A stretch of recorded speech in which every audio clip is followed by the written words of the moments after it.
So for my research project, I chose the Redwood National Park in California. The Redwood National Park was founded by American Indians, and then later in 1828, Jedediah Smith became the first American to discover the park and travel through it, which was really great for us because 25 years later, we continued to discover in the Redwood National Park, and that's where we discovered gold, which started the gold rush.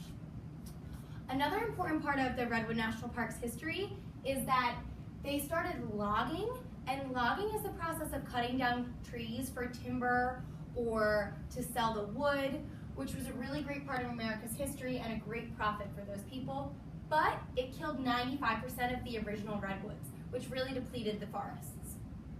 So in 1968 then, we had to stop logging and we wanted to preserve the forest, so we established Redwood as a national park, and it continued to expand up to 48,000 acres and then what it became today.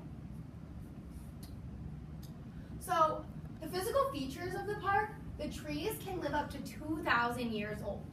They also grow over 300 feet, which is 2 times the size of a water tower. Not all of them live up to 2,000 years. Some of them only live 300 to 700 years, and they weigh over 500 tons.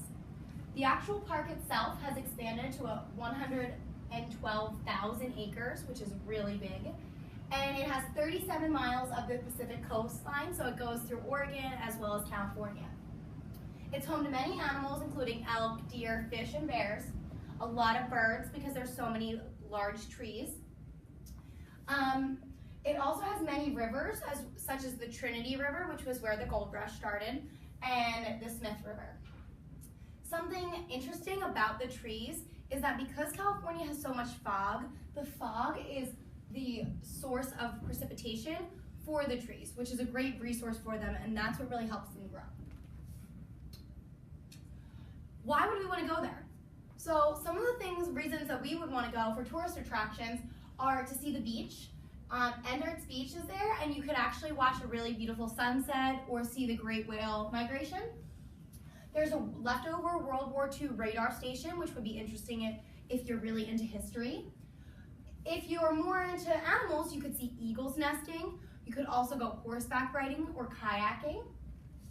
And if I have any movie buffs out there, you could be in the scene where Star Wars was filmed, as well as Jurassic Park. They used the bases of the trees for a lot of their filming. Also, it would be really pretty to take some pictures through a fallen redwood, so you can actually drive through the trees.